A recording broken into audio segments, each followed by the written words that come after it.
വാർത്തകൾ വിശദമായി. മുംബൈ സ്ഫോടന കേസിലെ പ്രതി യാക്കൂബ് മേമനെ ജൂലൈ 30-ന് തൂക്കിലേറ്റും. വധശിക്ഷയ്ക്കെതിരെ മേമൻ നൽകിയ തിരുത്തൽ ഹർജി സുപ്രീംകോടതി തള്ളി. മേമനെതിരെയുള്ള അന്വേഷണത്തിൽ വീഴ്ചയുണ്ടായിട്ടില്ലെന്ന് സുപ്രീംകോടതി ചൂണ്ടിക്കാട്ടി. 257 പേരുടെ മരണത്തിനുത്തരവാദിയായ മുംബൈ സ്ഫോടന കേസിലെ പ്രധാന പ്രതികളിലൊരാളാണ് യാക്കൂബ് മേമൻ എന്ന യാക്കൂബ് അബ്ദുൾ റസാഖ് മേമൻ. 1993-ൽ നടന്ന മുംബൈ സ്ഫോടനത്തിനു ശേഷം രക്ഷപ്പെടാൻ ശ്രമിക്കവേ നേപ്പാളിൽ വെച്ച് പിടികൂടിയ മേമന്റെ വധശിക്ഷയ്ക്കെതിരെ സമർപ്പിച്ച തിരുത്തൽ ഹർജിയാണ് സുപ്രീംകോടതി തള്ളിയത്. അന്വേഷണവും വിചാരണയും ശരിയായ ദിശയിലല്ല നടന്നതെന്ന് ചൂണ്ടിക്കാട്ടി മേമൻ തന്നെയാണ് സുപ്രീംകോടതിയെ സമീപിച്ചത്. ഏതെങ്കിലും തരത്തിലുള്ള വീഴ്ചയുണ്ടായിട്ടില്ലെന്ന് വ്യക്തമാക്കി ചീഫ് ജസ്റ്റിസ് എച്ച്.എൽ. ദത്തുവിന്റെ ബെഞ്ച് മേമന്റെ ഹർജി തള്ളി. ജൂലൈ 30-ന് രാവിലെ 7 മണിക്ക് മഹാരാഷ്ട്രയിലെ യാർവാദ ജയിലിൽ വെച്ച് മേമനെ തൂക്കിലേറ്റും. 2007-ൽ മുംബൈ ടാഡ പ്രത്യേക കോടതി മേമനെ തൂക്കിലേറ്റാൻ വിധിച്ചിരുന്നു. ഇതിനെതിരെ നൽകിയ ഹർജി ഹൈക്കോടതിയും കഴിഞ്ഞ വർഷം സുപ്രീം കോടതിയും തള്ളി. തുടർന്ന് നൽകിയ ദയാഹർജി 2014 മെയ് 21-ന് രാഷ്ട്രപതിയും തള്ളി. നടപടിക്രമങ്ങളുടെ ഭാഗമായി മേമനെ തൂക്കിലേറ്റാനുള്ള വാറണ്ട് ഇക്കഴിഞ്ഞ ഏപ്രിൽ 29-ന് ടാഡ കോടതി ജഡ്ജി GS സനാപ് ഒപ്പിട്ട് മഹാരാഷ്ട്ര സർക്കാരിന് കൈമാറി. അതിനുശേഷമാണ് തിരുത്തൽ ഹർജിയുമായി മേമൻ സുപ്രീം കോടതിയെ സമീപിച്ചത്. മുംബൈ സ്ഫോടന കേസുമായി ബന്ധപ്പെട്ട് തൂക്കിലേറുന്ന ആദ്യ പ്രതിയാകും യാക്കൂബ് മേമൻ. മുംബൈയിലെ വിവിധ സ്ഥലങ്ങളിൽ സ്ഫോടനത്തിനായി ബോംബ് സ്ഥാപിക്കാൻ സഹായിച്ചുവെന്നാണ് കുറ്റം. ഇദ്ദേഹത്തിന്റെ സഹോദരനും കേസിലെ പ്രധാന പ്രതിയുമായ ടൈഗർ മേമൻ, ഒന്നാം പ്രതി ദാവൂദ് ഇബ്രാഹിം തുടങ്ങിയവർ ഇപ്പോഴും രാജ്യത്തിനു പുറത്ത് ഒളിവിലാണ്. പ്രതികളെ സഹായിച്ചുവെന്ന കുറ്റത്തിന് ഹിന്ദി സിനിമാ നടൻ സഞ്ജയ് ദത്തിനെ നേരത്തെ തടവ് ശിക്ഷയ്ക്ക് വിധിച്ചിരുന്നു. News bureau, Delhi. ആധാർ പിൻവലിക്കാനാകില്ലെന്ന് കേന്ദ്ര സർക്കാർ സുപ്രീം കോടതിയെ അറിയിച്ചു. കേന്ദ്ര സർക്കാർ നടപ്പിലാക്കുന്ന സാമൂഹിക സുരക്ഷാ പദ്ധതികളെ ആധാർ റദ്ദാക്കുന്നത് ബാധിക്കും. ആധാർ കേസ് സുപ്രീം കോടതിയുടെ ഭരണഘടനാ ബെഞ്ചിന് വിടണമെന്നും കേന്ദ്ര സർക്കാർ സുപ്രീം കോടതിയിൽ ആവശ്യപ്പെട്ടു. ആധാർ നടപ്പിലാക്കുന്ന കാര്യത്തിൽ മുൻ UPA സർക്കാരിന്റെ നിലപാട് NDA സർക്കാർ സുപ്രീം കോടതിയിൽ ആവർത്തിച്ചു. ആധാർ പിൻവലിക്കാനാകില്ല. കേന്ദ്ര സർക്കാർ നടപ്പിലാക്കുന്ന സാമൂഹ്യ സുരക്ഷാ പദ്ധതികൾ യഥാർത്ഥ ഉപഭോക്താവിലെത്തണമെങ്കിൽ ആധാർ ആവശ്യം. ഇത് പിൻവലിക്കുന്നത് പദ്ധതികളെ ബാധിക്കും. സർക്കാർ സർവീസുകൾക്കും സബ്സിഡികൾക്കും ആധാർ നിർബന്ധമാക്കുന്നതിനെതിരെ 2013-ൽ സുപ്രീം കോടതി പുറപ്പെടുവിച്ച സ്റ്റേ നീക്കണമെന്ന് കേന്ദ്ര ധനകാര്യ മന്ത്രാലയം ആവശ്യപ്പെട്ടുവെന്നും കേന്ദ്ര സർക്കാർ വ്യക്തമാക്കി.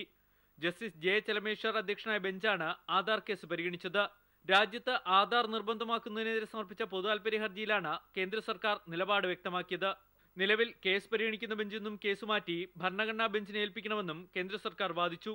ഇക്കാര്യത്തിൽ സുപ്രീം കോടതി അടുത്ത ദിവസം ഉത്തരവ് പുറപ്പെടുവിക്കും.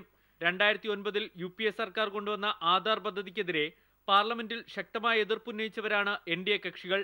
ആധാർ റദ്ദാക്കുമെന്ന് തെരഞ്ഞെടുപ്പ് കാലത്ത് നരേന്ദ്രമോദി വാഗ്ദാനം ചെയ്തിരുന്നു. എന്നാൽ നിലവിൽ പദ്ധതിയുമായി മുന്നോട്ടു പോകാനാണ് കേന്ദ്ര സർക്കാർ തീരുമാനം. News bureau, Delhi. വാഹന പരിശോധന ചിത്രീകരിച്ച മാധ്യമപ്രവർത്തകർക്കു നേരെ പോലീസുകാരന്റെ അശ്ലീല ആംഗ്യം. സിബ്ബൂരി അശ്ലീല ആംഗ്യം കാണിച്ചത് കൊല്ലം പുനലൂർ സ്റ്റേഷനിലെ ഗ്രേഡ് SI ബാബു. സംഭവത്തിന്റെ ദൃശ്യങ്ങളെടുത്തതിന് മാധ്യമപ്രവർത്തകന് ജാമ്യമില്ലാ വകുപ്പ് ചുമത്തി കേസെടുത്തു. വാഹന പരിശോധനയ്ക്കിടെ യുവാവിന്റെ കവിളത്തടിച്ച ദൃശ്യങ്ങൾ പുറത്തു വന്നതിനു ശേഷവും പുനലൂർ പോലീസിന്റെ അതിക്രമങ്ങൾക്ക് കുറവില്ല. കഴിഞ്ഞ ദിവസം വാഹന പരിശോധന ചിത്രീകരിക്കാൻ ശ്രമിച്ച പ്രാദേശിക മാധ്യമപ്രവർത്തകന് നേരെ അശ്ലീല ആംഗ്യങ്ങൾ കാണിച്ചു. Grade SI ബാബുവിൻ്റെതാണ് പരാക്രമം.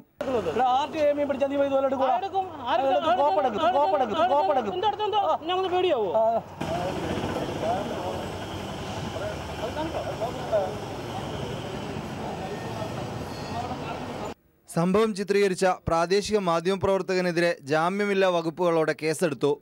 അവർ പറയുകയുണ്ടായി, ഒരു ക്യാമറ ഉണ്ടെന്ന് കരുതി എന്ത് വേണമെങ്കിലും കാണിക്കാമെന്നുണ്ടെങ്കിൽ കാക്കിയും പേനയും ഉണ്ടെങ്കിൽ നിന്നെയും നിൻ്റെ കുടുംബക്കാരെയും നിൻ്റെ ക്യാമറ പിടിക്കുന്ന ആൾക്കാരെയും ഞങ്ങൾ കാണിച്ചു തരാം, ഞങ്ങളുടെ കഴിവെന്താണെന്ന് നീ കണ്ടോളൂ എന്ന് പറഞ്ഞ് 6 വകുപ്പുകൾ ചേർത്ത് എനിക്കെതിരെ ജാമ്യമില്ലാ വകുപ്പ് പ്രകാരം കേസെടുക്കുകയാണ് ഉണ്ടായത്. അന്ന് രാത്രി ജഡ്ജിയുടെ വീട്ടിൽ ചെല്ലുകയും റിമാൻഡ് അപേക്ഷ നൽകുകയും എന്നെ പുറത്തുവിട്ടാൽ ഞാൻ തെളിവുകൾ നശിപ്പിക്കുകയും പോലീസിനെതിരെ അടുത്ത നടപടികൾ ഉണ്ടാക്കുമെന്നും FIRൽ എഴുതി ചേർക്കുകയുണ്ടായി. പോലീസിനെ ചോദ്യം ചെയ്ത പൊതുപ്രവർത്തകന്റെ മുണ്ടഴിക്കുന്നതും യുവാവിന്റെ കവളത്തടിക്കുന്നതും ഉൾപ്പെടെ പുനലൂർ പോലീസിന്റെ ഒട്ടേറെ അതിക്രമങ്ങളുടെ ദൃശ്യങ്ങൾ പുറത്തു വന്നിട്ടും കാര്യമായ നടപടികൾ ഉണ്ടായിട്ടില്ല. News bureau, Thiruvananthapuram. സംസ്ഥാനത്ത് പകർച്ചപ്പനി നിയന്ത്രണ വിധേയമാണെന്ന് സർക്കാർ പറയുമ്പോഴും പനിബാധിതരിൽ വൻ വർധനവ്. 14 ലക്ഷത്തോളം പേരാണ് ഈ വർഷം ഇതുവരെ പകർച്ചപ്പനിക്ക് സംസ്ഥാനത്തെ സർക്കാർ ആശുപത്രികളിൽ ചികിത്സ തേടിയത്. പകർച്ചവ്യാധികൾ ബാധിച്ച് മരിച്ചവരുടെ എണ്ണം 123ആയി. ആവശ്യത്തിന് ഡോക്ടർമാരില്ലാത്തതും പകർച്ചപ്പനി നേരിടുന്നതിന് തടസ്സമാവുകയാണ്. സംസ്ഥാനത്ത് പകർച്ചപ്പനി നിയന്ത്രണ വിധേയമാണെന്നും ആവശ്യത്തിന് ഡോക്ടർമാരെ ആശുപത്രികളിൽ നിയമിച്ചിട്ടുണ്ടെന്നുമാണ് ആരോഗ്യമന്ത്രി നിരന്തരം അവകാശപ്പെടുന്നത്. എന്നാൽ സത്യാവസ്ഥ ഇതല്ല എന്നതാണ് കണക്കുകൾ സൂചിപ്പിക്കുന്നത്. ഈ വർഷം ഇതുവരെ 14 ലക്ഷത്തോളം പേരാണ് പനി ബാധിച്ച് സംസ്ഥാനത്തെ വിവിധ സർക്കാർ ആശുപത്രികളിൽ ചികിത്സ തേടിയത്. 21 പേർ മരണപ്പെട്ടു. ജൂലൈയിൽ മാത്രം 1,90,000 പേർ ചികിത്സ തേടുകയും 5 പേർ മരിക്കുകയും ചെയ്തു. അതേസമയം 2011 29 പേരാണ് ആകെ പനി ബാധിച്ച് മരിച്ചത്. ഡെങ്കിപ്പനി ബാധിച്ച് 2029 പേർ ചികിത്സ തേടിയപ്പോൾ 16 പേർക്ക് ജീവൻ നഷ്ടമായി. കഴിഞ്ഞ വർഷം 13 ഡെങ്കിപ്പനി മരണമാണ് സംസ്ഥാനത്തുണ്ടായത്. H1N1 നിരക്കിലും വൻ വർധനവാണുണ്ടായത്. 535 പേർക്ക് H1N1 സ്ഥിരീകരിച്ചപ്പോൾ 55 പേർ മരണപ്പെട്ടു. കുരങ്ങുപനി ബാധിച്ച് 11 പേരും ചെള്ളുപനി ബാധിച്ച് 10 പേരും എലിപ്പനി ബാധിച്ച് 9 പേരും ഇതുവരെ മരണപ്പെട്ടു. ഇതിനു പുറമെ തക്കാളിപ്പനി, കരിമ്പനി, ജപ്പാൻ ജ്വരം എന്നിവ ബാധിച്ച് ഓരോരുത്തർ വീതവും മരണപ്പെട്ടു. അങ്ങനെ ഈ വർഷം ആകെ പകർച്ചവ്യാധി ബാധിച്ച് മരിച്ചവരുടെ എണ്ണം 123ആയി. സർക്കാർ ആശുപത്രികളിലെ കണക്ക് പ്രകാരമാണിത്. സ്വകാര്യ ആശുപത്രികളിലെ കണക്കുകൂടി പരിഗണിച്ചാൽ മരണനിരക്ക് ഇരട്ടിയാകുമെന്നാണ് സൂചന. ആവശ്യത്തിന് ഡോക്ടർമാരെ നിയമിക്കാത്തതാണ് പകർച്ചവ്യാധി നിയന്ത്രിക്കുന്നതിൽ പരാജയത്തിന് കാരണമായതെന്നാണ് വിലയിരുത്തപ്പെടുന്നത്. S Sheeja, Thiruvananthapuram. People TV exclusive. പാഠപുസ്തക അച്ചടിക്ക് പിന്നാലെ അധ്യാപകർക്കുള്ള ഹാൻഡ്ബുക്ക് അച്ചടിയിലും ക്രമക്കേട്. അധ്യാപകർക്കുള്ള ഹാൻഡ്ബുക്ക് അച്ചടിയും മണിപ്പാൽ പ്രസ്സിന്. കുറഞ്ഞ തുകയ്ക്ക് ടെൻഡർ നൽകിയ പ്രസ്സുകളെ ഒഴിവാക്കിയാണ് മണിപ്പാൽ പ്രസ്സിന് കരാർ നൽകിയത്. പാഠപുസ്തക അച്ചടി മണിപ്പാലിലെ സ്വകാര്യ പ്രസ്സിന് കൈമാറാൻ നടത്തിയ വഴിവിട്ട നീക്കങ്ങൾ നേരത്തെ പീപ്പിൾ TV പുറത്തു കൊണ്ടുവന്നിരുന്നു. ഹൈക്കോടതി ഇടപെട്ടാണ് മണിപ്പാൽ ടെക്നോളജീസ് എന്ന പ്രസ്സിനെ അച്ചടി കരാറിൽ നിന്ന് ഒഴിവാക്കിയത്. ഇതേ പ്രസ്സിന് അധ്യാപകർക്കുള്ള കൈപ്പുസ്തക അച്ചടിയുടെ കരാറാണ് വീണ്ടും നൽകുന്നത്. ടെൻഡറിൽ കുറഞ്ഞ തുക രേഖപ്പെടുത്തിയ പ്രസ്സുകളെ ഒഴിവാക്കിയാണ് മണിപ്പാൽ ടെക്നോളജീസുമായുള്ള കരാർ. 3 ലക്ഷം കൈപ്പുസ്തകങ്ങൾ അച്ചടിക്കാൻ 1,25,10,159 രൂപയാണ് മണിപ്പാലിൻ്റെ ടെൻഡർ തുക. തിരുവനന്തപുരത്തുള്ള സോളാർ പ്രസ് 1,05,23,175 രൂപയ്ക്കാണ് ടെൻഡർ നൽകിയത്. ഇവരെയും സർക്കാർ സ്ഥാപനമായ KBPSനെയും ഒഴിവാക്കിയാണ് 23,86,874 രൂപ അധിക ടെൻഡർ നൽകിയ മണിപ്പാലിന് കരാർ നൽകുന്നത്. പാഠപുസ്തക അച്ചടി മണിപ്പാൽ ടെക്നോളജീസിന് നൽകാൻ നടത്തിയ വഴിവിട്ട നീക്കങ്ങളായിരുന്നു പുസ്തക വിതരണം അവതാളത്തിലാക്കിയത്. MR സജേഷ്, തിരുവനന്തപുരം. പാഠപുസ്തക വിതരണത്തിലെ ക്രമക്കേട് പ്രതിപക്ഷം വീണ്ടും നിയമസഭയിൽ ഉന്നയിച്ചു. വിഷയത്തിൽ പ്രതിപക്ഷം അടിയന്തര പ്രമേയത്തിന് നോട്ടീസ് നൽകിയെങ്കിലും സ്പീക്കർ അനുവദിച്ചില്ല. അധ്യാപക ഹാൻഡ്ബുക്ക് അച്ചടിയിലും ക്രമക്കേടെന്ന പീപ്പിൾ വാർത്ത നിയമസഭയിൽ ചർച്ചയ്ക്ക് വന്നു. പൊതുവിദ്യാഭ്യാസ മേഖലയെ സർക്കാർ ഇല്ലാതാക്കുന്നുവെന്നും ഓണപരീക്ഷ കഴിഞ്ഞാലും കുട്ടികൾക്ക് പുസ്തകങ്ങൾ കിട്ടുമെന്ന് തോന്നുന്നില്ലെന്നും VS അച്യുതാനന്ദൻ പറഞ്ഞു. ജൂലൈ 18-ന് പാഠപുസ്തക അച്ചടിയും 20-നകം വിതരണവും പൂർത്തിയാക്കുമെന്ന മുഖ്യമന്ത്രിയുടെ ഉറപ്പ് ലംഘിച്ചതായി സബ്മിഷനായി വിഷയം ഉന്നയിച്ച R രാജേഷ് പറഞ്ഞു. 6 ജില്ലകളിൽ പാഠപുസ്തകങ്ങൾ ഇനിയും ലഭിച്ചിട്ടില്ല. അധ്യാപകർക്കുള്ള ഹാൻഡ്ബുക്കിന്റെ അച്ചടി പോലും കഴിഞ്ഞിട്ടില്ലെന്നും രാജേഷ് കുറ്റപ്പെടുത്തി. പീപ്പിൾ TVയാണ് ഈ വാർത്ത പുറത്തുകൊണ്ടുവന്നത്. സർ, കേരളത്തിലെ അധ്യാപകർ കൊടുക്കേണ്ട ഹാൻഡ്ബുക്ക്, ആ ഹാൻഡ്ബുക്ക് കൊടുക്കുന്നതിനകത്ത് സമയബന്ധിതമായി ഹാൻഡ്ബുക്ക് അച്ചടിക്കാൻ കഴിയുന്നില്ല. സർ, അടിച്ചിട്ടില്ല സർ, പ്രിന്റ് ഓർഡർ കൊടുത്തിട്ടില്ല സർ. എന്താണ് സർ ഈ കേരളം നടക്കുക? സർ, പാഠപുസ്തകം സമയത്ത് എത്തിക്കും എന്ന് പറഞ്ഞ വിദ്യാഭ്യാസ മന്ത്രിയുടെ ഉറപ്പ് ഞങ്ങൾ മുഖവിലേക്ക് എടുക്കുന്നില്ല. കേരളത്തിലെ സ്കൂളുകളിലേക്ക് പാഠപുസ്തകം എത്തുന്നില്ല. സർ, ഇത് ഗൗരവമുള്ള പ്രശ്നമാണ്. എന്നാൽ പാഠപുസ്തക വിഷയത്തിൽ വിദ്യാഭ്യാസ മന്ത്രി സഭയിലെ നേരത്തെ നിലപാട് മാറ്റി. ഈ മാസം 23-നകം വിതരണം പൂർണ്ണമായും പൂർത്തിയാക്കുമെന്ന് മന്ത്രി PK അബ്ദുൾ റബ്ബ് പറഞ്ഞു. കോടതിയിൽ ഫയൽ ചെയ്ത അഫിഡവിറ്റിൽ പാഠപുസ്തക അച്ചടി 27/2015 പൂർത്തീകരിക്കുമെന്നും 23-നകം വിതരണം പൂർത്തിയാക്കുമെന്നാണ് പറഞ്ഞിട്ടുള്ളത്. അപ്പോൾ അതിനുള്ള എല്ലാ നടപടികളും സ്വീകരിച്ചിട്ടുണ്ട്. ഇപ്പോൾ ഇന്നലെ തന്നെ എല്ലാ കാര്യങ്ങളും പൂർത്തീകരിച്ചു. അതിൻ്റെ ഹബ്ബുകളിലേക്ക് പോകാനുള്ള കാര്യങ്ങളാണ് ഞാനിവിടെ വായിച്ചത്. 10 ലക്ഷത്തിൽ 9 ലക്ഷം പാഠപുസ്തകങ്ങൾ അൺഎയ്ഡഡ് സ്കൂളുകൾക്കാണ് ലഭിക്കേണ്ടത്. അവർ അത് സൊസൈറ്റികളിൽ നിന്നും ശേഖരിക്കണം. സർക്കാർ എയ്ഡഡ് സ്കൂളുകളിലേക്കുള്ള 1,60,000 പാഠപുസ്തകങ്ങളുടെ വിതരണം നടന്നുവരുന്നതായും മന്ത്രി പറഞ്ഞു. അതേസമയം സഭയിലെ ഉറപ്പിന് വിരുദ്ധമായി ഹൈക്കോടതിയിൽ സത്യവാങ്മൂലം സർക്കാർ നൽകിയതായി പ്രതിപക്ഷ ഉപനേതാവ് കോടിയേരി ബാലകൃഷ്ണൻ ആരോപിച്ചു. സത്യവാങ്മൂലം നൽകിയ ഉദ്യോഗസ്ഥനെതിരെ അന്വേഷണം വേണമെന്നും കോടിയേരി ആവശ്യപ്പെട്ടു. സഭയ്ക്ക് നൽകിയ ഉറപ്പ് ലംഘിച്ചതായി പ്രതിപക്ഷ നേതാവ് VS അച്യുതാനന്ദനും അതേസമയം ഉറപ്പ് പാലിച്ചിട്ടുള്ളതായി മുഖ്യമന്ത്രിയും മറുപടി നൽകി. നേരത്തെ പാഠപുസ്തക വിഷയം അടിയന്തര പ്രമേയമായി അവതരിപ്പിക്കാൻ പ്രതിപക്ഷം ശ്രമിച്ചെങ്കിലും സബ്മിഷനായി അനുവദിക്കാമെന്ന് സ്പീക്കർ വ്യക്തമാക്കുകയായിരുന്നു. News bureau, Thiruvananthapuram.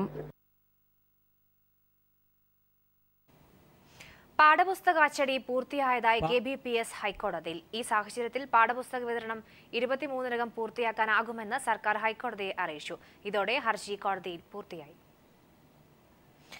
കസ്തൂരിരംഗൻ റിപ്പോർട്ടിൽ സർക്കാർ നിലപാടിനെതിരെ VD സതീശൻ. പശ്ചിമഘട്ട സംരക്ഷണം കബളിപ്പിക്കലായി മാറുന്നുവെന്നും വനഭൂമി മാത്രം പരിസ്ഥിതിലോല പ്രദേശമായി പ്രഖ്യാപിക്കുന്നത് ലജ്ജാകരമെന്നും VD സതീശന്റെ ഫേസ്ബുക്ക് പോസ്റ്റ്. കസ്തൂരിരംഗൻ റിപ്പോർട്ടിൽ സതീശൻ നടത്തിയത് വ്യക്തിപരമായ അഭിപ്രായമെന്ന് Idukki DCC president Roy K Paulose. വനഭൂമി മാത്രമേ ESA പരിധിയിൽ ഉൾപ്പെടുത്തുകയുള്ളൂ എന്നാണ് കോൺഗ്രസിന്റെയും സർക്കാരിന്റെയും നിലപാട്. സതീശന്റെ നിലപാട് അംഗീകരിക്കാനാവില്ലെന്നും റോയ് കെ പൗലോസ് പറഞ്ഞു. ചികിത്സയിലിരിക്കെ മരിച്ച ആര്യയുടെ മൃതദേഹം പോസ്റ്റ്മോർട്ടത്തിന് ശേഷം ബന്ധുക്കൾക്ക് വിട്ടുനൽകി. പെട്ടെന്നുണ്ടായ ഹൃദയാഘാതമാണ് മരണകാരണമെന്നാണ് പ്രാഥമിക നിഗമനം. അതേസമയം ആദ്യഘട്ടത്തിൽ ബന്ധുക്കളെ പീഡിപ്പിക്കാനുള്ള ശ്രമമാണ് പോലീസ് നടത്തിയതെന്ന ആരോപണവുമായി ആര്യയുടെ ഇളയച്ചൻ രംഗത്തെത്തി. രാവിലെ 8:30 ഒറ്റപ്പാലം SI കൃഷ്ണന്റെ നേതൃത്വത്തിൽ പോലീസ് ഇൻക്വസ്റ്റ് നടപടികൾ ആരംഭിച്ചു. 10 മണിയോടെ ഫോറൻസിക് സർജൻ ഷെയ്ഖ് സക്കീർ ഹുസൈന്റെ നേതൃത്വത്തിൽ പോസ്റ്റ്മോർട്ടം നടത്തി. പെട്ടെന്നുണ്ടായ ഹൃദയാഘാതമാണ് മരണകാരണമെന്നാണ് പ്രാഥമിക നിഗമനം. ഇക്കാര്യം ഫോറൻസിക് സർജൻ പോലീസിനെ ധരിപ്പിച്ചു. അന്വേഷണത്തിന് നേതൃത്വം നൽകുന്ന ഉമാ ബെഹ്റ IPS മെഡിക്കൽ കോളേജിൽ സന്ദർശനം നടത്തി. അതിനിടെ അന്വേഷണത്തിന്റെ ആദ്യഘട്ടത്തിൽ വീഴ്ചയുണ്ടായെന്നും ബന്ധുക്കളെ പീഡിപ്പിക്കാനാണ് പോലീസ് ശ്രമിച്ചതെന്നും ആര്യയുടെ ഇളയച്ചൻ ആരോപിച്ചു. പിറ്റേന്ന് ഞങ്ങൾ രാവിലെ സ്റ്റേഷനിൽ വിളിക്കുകയും ഞങ്ങളെ രക്ഷിതാക്കളെ മൊത്തം മാനസികമായിട്ട് ഞങ്ങളെ ക്വസ്റ്റ്യൻ ചെയ്യുന്നതല്ലാതെ അവർ കുട്ടികൾ മാവേലിക്കര ഉണ്ടെന്ന് അറിഞ്ഞിട്ട് പോലും ഇവർ അവിടെ കുട്ടികളെ പിടിക്കാതെ കുട്ടികളെ ഇത് ചെയ്യാതെ ഞങ്ങളെ മാനസികമായിട്ട് പീഡിപ്പിക്കായിരുന്നു പോലീസ് ചെയ്തുകൊണ്ടിരുന്നത്. പെൺകുട്ടികൾ മാവേലിക്കരയിൽ ഉണ്ടെന്ന വിവരം ലഭിച്ചിട്ടും പോലീസ് കാര്യക്ഷമമായി അന്വേഷിച്ചില്ല. നവമാധ്യമങ്ങളിൽ ഫോട്ടോ പ്രചരിച്ചതാകാം ആത്മഹത്യയ്ക്ക് പ്രേരകമായതെന്ന് ബന്ധുക്കൾ ആരോപിച്ചു. ആര്യയുടെ പിതാവ് സുരേഷ് വിദേശത്തു നിന്ന് മടങ്ങിയെത്തിയ ശേഷമാകും സംസ്കാര ചടങ്ങുകൾ നടക്കുക. News bureau, Thrissur.